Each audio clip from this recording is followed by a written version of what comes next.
ഇത് നമ്മുടെ വയലറ്റ് കാവത്താണ്. നമ്മളിത് വെച്ചിട്ട് ഇന്നൊരു കറി ഉണ്ടാക്കാൻ പോകട്ടെ. ചപ്പാത്തിക്ക് പറ്റിയൊരു കറി. അപ്പോൾ നമ്മൾ സാധാരണ പുഴുക്കൊക്കെ ഉണ്ടാക്കില്ലേ, അതുപോലെ നമ്മൾ ചപ്പാത്തിക്ക് ഇന്നത്തെ കറി വെക്കാമെന്ന് വിചാരിച്ചു. അപ്പോൾ നമ്മൾ ഇത് നല്ല വെള്ളക്കാവത്തിനേക്കാളും നല്ലതാണ് ഈ വയലറ്റ്. അപ്പോൾ നമ്മളിതൊന്ന് നുറുക്കിയൊക്കെ എടുക്കട്ടെ കേട്ടോ. അപ്പോൾ കറി ഉണ്ടാക്കുമ്പോൾ കാണിക്കാം. അപ്പം നമ്മുടെ കാവത്തൊക്കെ നന്നായി അരിഞ്ഞെടുത്തിട്ടുണ്ട്. ഇനി നമുക്കിത് കറി ഉണ്ടാക്കാം. അപ്പോൾ നമ്മൾ കാവത്തൊക്കെ കഴുകിയിട്ട് ഇത് കഴുകി വെച്ചിട്ടുണ്ട്. നമുക്ക് കുക്കറിലേക്ക് ഇട്ട് കൊടുക്കാം. ചൂടായി കുക്കറിലേക്ക് ഇട്ട് കൊടുക്കാം. ഇതിനൊരു വഴുവഴുപ്പ് ഉണ്ടാവില്ല. എത്ര കഴുകിയാലും ഇത്തിരി വെള്ളം ഉണ്ടെങ്കിൽ അതിലൊരു വഴുവഴുപ്പ് ഉണ്ടാവുകയാണ്. നമുക്ക് ആവശ്യത്തിന് വെള്ളം ഒഴിച്ച് കൊടുക്കാം. വേവാനായിട്ടുള്ള ഒരു സവോള അരിഞ്ഞതും ഒരു 3-5 പച്ചമുളകും കുറച്ച് കറിവേപ്പിലയും കൂടി ഇട്ട് കൊടുക്കാം. സിമ്പിളായിട്ടുള്ളൊരു കറി. അത് നമുക്ക് ചപ്പാത്തിക്കും കൂടി യൂസ് ചെയ്യാമല്ലോ എന്ന് വിചാരിച്ചിട്ടാണ് നമ്മളിങ്ങനെ ഉണ്ടാക്കുന്നത്. ഉപ്പിട്ട് കൊടുത്തു. നമ്മൾ രാവിലത്തെ ബ്രേക്ക്ഫാസ്റ്റിനുള്ള കറിയാണ് കേട്ടോ അപ്പം ഉണ്ടാക്കുന്നത്. ഇതിൽ മഞ്ഞൾപ്പൊടിയോ മുളക് പൊടിയോ ഒന്നും നമ്മൾ ചേർക്കണില്ല. നമുക്കിത് കുക്കർ അടച്ച് വെക്കാം. കുക്കറിൻ്റെ മൂടിയുടെ കുക്കർ അടച്ച് വെച്ച് ഒരു 2 വിസിൽ. അതിൻ്റെ വാഷിട്ടത് ശരിയായി അതിൻ്റെ അടന്നില്ല. അത് അടച്ചു കൂട്ടാ. നമുക്കിതൊന്ന് ഒരു 2 വിസിലടിച്ചെടുക്കാം.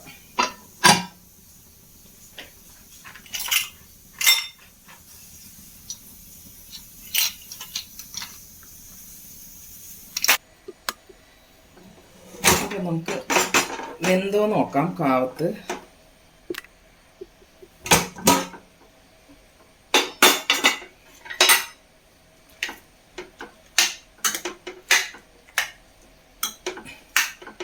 വെന്തിട്ടുണ്ട്. ഒന്ന് ഉടച്ചെടുക്കട്ടെ. വെന്തിട്ടുണ്ട് കേട്ടോ, പക്ഷെ ഉടഞ്ഞിട്ടില്ല നന്നായിട്ട്. വെന്തിട്ടുണ്ട്. നമ്മൾ മറ്റു സംഭവം വെച്ചിട്ട് എല്ലാം ഉടയ്ക്കാൻ എന്തായാലും.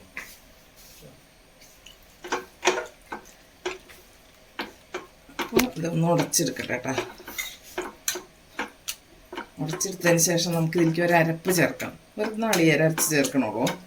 ജീരകമൊന്നും ചേർക്കണില്ല.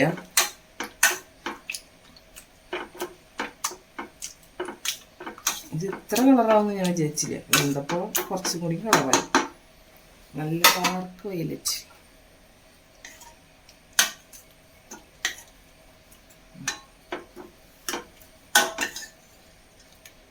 നല്ല രസമുണ്ടാണ്. എനിക്കൊരു അരപ്പ് റെഡിയാക്കാം.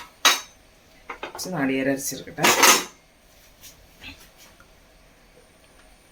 അപ്പം നമ്മൾ കുറച്ച് നാളികേരം, ഒരു 5-6 ചെറിയുള്ളി, 2 മുളക് ഇട്ടാ. അത് നല്ല നാടൻ പച്ചമുളകാണ്, പക്ഷെ അത് പഴുത്തതാന്ന് മാത്രം.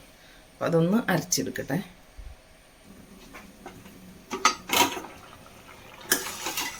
നമ്മൾ അരപ്പൊക്കെ റെഡിയാക്കിയിട്ടുണ്ട്. അരപ്പ് ചേർത്ത് കൊടുക്കാം കേട്ടോ. അതെ, അരപ്പ് ചേർത്ത് കൊടുക്കുകയാണ്. നല്ല വൈലറ്റിലേക്ക് വെള്ള സംഭവം അരപ്പൊഴിക്കും വേണ്ട. എന്തൊരു ഭംഗിയാ നോക്കിയാൽ കാണാം. കുറച്ചുകൂടി വെള്ളം ചേർത്തിട്ട് നമ്മുടെ മിക്സിയുടെ ജാറിലേക്ക് കുറച്ച് വെള്ളം കൂടി ചേർത്ത് നമുക്കൊന്ന് വെള്ളമൊക്കെ പാകത്തിനാക്കാം. നമ്മൾ ആവശ്യത്തിന് വെള്ളമൊക്കെ ചേർത്ത് മിക്സ് ചെയ്തിട്ടുണ്ട്. ഇതൊന്ന് തിളച്ച് വരട്ടെ. നല്ല വയലറ്റ് കളറാണ് കേട്ടോ കറി. ഇന്ന് വയലറ്റ് കറിയും ചപ്പാത്തിയാണ് രാവിലത്തെ ബ്രേക്ക്ഫാസ്റ്റ്. അപ്പോൾ ഇതൊന്ന് തിളക്കട്ടെ. എന്നിട്ട് നമുക്കിതൊന്ന് കടുകും മുളകും കറിവേപ്പിലയും കൂടി വറവിടാം. ഇതിനാണ് പച്ചമുളക് കേട്ടോ. പച്ചമുളക് എന്തിൻ്റെയാണ് ഈ കാണുന്നത്. അതും കൂടി വയലറ്റ് കളറായിട്ടുണ്ട്. തിളച്ച് വരട്ടെ നന്നായിട്ട്. നമ്മൾ കറിയൊക്കെ നന്നായി തിളച്ചിട്ട് നമ്മളിപ്പുറത്ത് കറി കടുക് വറക്കാനായിട്ട് ചട്ടി വെച്ചിട്ടുണ്ട്. കടുകൊക്കെ പൊട്ടി ഉണക്കമുളകും കറിവേപ്പിലും ഇട്ട് കൊടുത്തിട്ടുണ്ട്. നമുക്കൊരു കറിക്ക് വെച്ച് നോക്കാം. ഗ്യാസ് ഓഫ് ചെയ്തിട്ടോ. നമ്മുടെ സൂപ്പർ കറി, നാടൻ കാവത്ത് വെച്ചിട്ടുള്ള കറി റെഡി ആയിട്ടുണ്ട് കേട്ടോ. ഇനി ഇതൊന്ന് ചൂടാറുമ്പോൾ കട്ടി വരും. നമുക്ക് ചപ്പാത്തി കൂട്ടി കഴിക്കാൻ വേണ്ടിയിട്ടാണ് നമ്മളിത് ഉണ്ടാക്കിയെടുക്കുന്നത്. നമുക്കിനി ചപ്പാത്തി ഉണ്ടാക്കിയാൽ ഇതും കൂട്ടി കഴിക്കാം. നല്ല ഭംഗിയില്ലേ കറി കാണാൻ? സൂപ്പർ കറിയാണ് കേട്ടോ. ചപ്പാത്തിക്ക് നമ്മളിത് ഉണ്ടാക്കാറില്ല കേട്ടോ. ഇന്നിപ്പോൾ ഇത് ഉണ്ടാക്കണം. അപ്പോൾ പിന്നെ ചപ്പാത്തിയും കൂടി ആകുമ്പോൾ ചേർത്ത് കഴിക്കാമെന്ന് വിചാരിച്ചിട്ടാണ്.